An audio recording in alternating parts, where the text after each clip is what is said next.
আমি দেখিছোঁ যে জীয়া ভৰলী যি বজাৰ গাঁও সংযোগী পথ তাত এটা ভৈৰৱী শ্মশান ঘাটো আছে। দেখা গৈছে যে তাত বিভিন্ন ধৰণৰ অনৈতিক কাৰ্যত লিপ্ত হোৱা দেখা গৈছে। বিভিন্ন ঠাইৰ পৰা আহি যুৱক যুৱতীসকল মদ ভাং আদি গ্ৰহণ কৰে। কি ক'ব আপুনি এজন সচেতন নাগৰিক হিচাপে?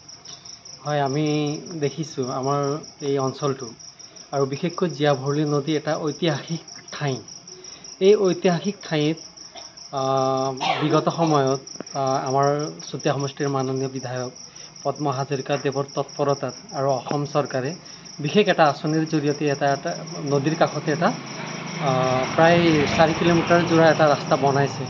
আৰু এই ৰাস্তা হোৱাৰ পিছতে আমি দেখিছোঁ বহুতো শিক্ষিত ল'ৰা ছোৱালী আহি পেলাই ইয়াত মদ ভাং, অন্ততঃ আমি এইটো পৰিলক্ষিত হৈছে চকুত যে কেতিয়াবা ড্ৰাগছ ব্যৱহাৰ কৰিছে। আমি তেনেকুৱা সামগ্ৰীও পাইছোঁ। কেতিয়াবা নদীত আমি যেতিয়া ফুৰিবলৈ যাওঁ স্থানীয় ৰাইজ হিচাপে, কেতিয়াবা গৰম দিনত আমি ফুৰিবলৈ যাওঁ বা বহুত ৰাইজে ইয়াৰ পৰা ফুৰিবলৈ যায়, আমি পৰিলক্ষিত হৈছোঁ যে তাতে ড্ৰাগছ আৰু মদ ভাঙৰ ৰমৰমীয়া এটা বেহা তেনেকুৱা এটা আমি পৰিলক্ষিত হৈছোঁ।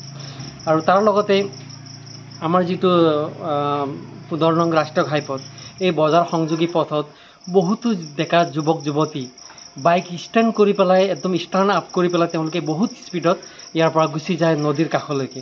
আৰু তাতে তেওঁলোকে মদ ভাং তেনেকুৱা তাৰমানে দেখা পাওঁ, সেৱন কৰা আমি দেখা পাওঁ। গতিকে এই সম্পৰ্কে আমি স্থানীয় ৰাইজ অতিকে চিন্তিত হৈছোঁ। আৰু আমি ইতিমধ্যে বিভিন্ন সামাজিক হেৰিয়াত আমি দৃষ্টিগোচৰ কৰিব বিচাৰিছোঁ।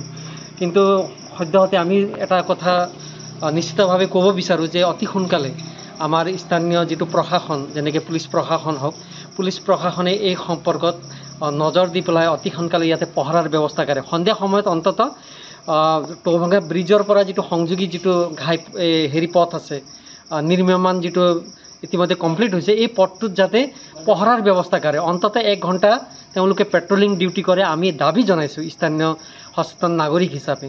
আৰু চৰকাৰেও এই সম্পৰ্কত দৃষ্টিগোচৰ কৰি পেলাই যাতে এই যুৱক যুৱতী, আমাৰ নিবনুৱা যিবিলাক যুৱক যুৱতী, তেওঁলোকৰ আমাৰ ভৱিষ্যত, এই ভৱিষ্যতৰ সমাজ ব্যৱস্থাটো যাতে ধ্বংস নহয়, তেওঁলোকক যাতে ভাল পথত তেওঁলোকে আগবাঢ়ি যায়, সেই সম্পৰ্কত অলপ সচেতন হিচাপে আমি চৰকাৰকো দাবী জনাইছোঁ যে চৰকাৰে এই সম্পৰ্কত অতি সোনকালে স্পষ্ট পদক্ষেপ গ্ৰহণ কৰে আৰু স্থানীয় প্ৰশাসনেও বা আমাৰ পুলিচ প্ৰশাসনেও এই দায়িত্ব সম্পৰ্কে দৃষ্টিগোচৰ কৰি বা এই সম্পৰ্কে চিন্তা কৰি। ৰাইজৰ ইভিনিং ৱাক এতিয়াও চলি আছে, কিন্তু যেতিয়া এইখিনি ঘটনা আৰম্ভ হৈছে তাৰ পৰা তেওঁলোকে বহুত ভয়, বহুত চিন্তা হয় যে এই ৰাস্তাত যাওঁতে হয়তো কোনোবাই কিবা কৰিব নেকি, আক্ৰমণ কৰিব নেকি।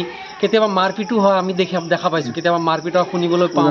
কেতিয়াবা এনেকুৱাও হৈছে গাঁৱৰে ছোৱালী এজনী অকলে যদি খোজকাঢ়ি যাওঁতেও এনেকুৱা এটা প্ৰব্লেমৰ সমস্যা আহি পৰে যে মই সুৰক্ষিত আছোঁ নে নাই, এনেকুৱা এটা প্ৰব্লেম ক্ৰিয়েট নিশ্চিতভাৱে হৈছে।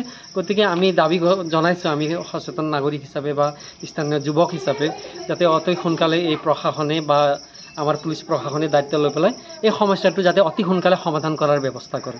ধন্যবাদ।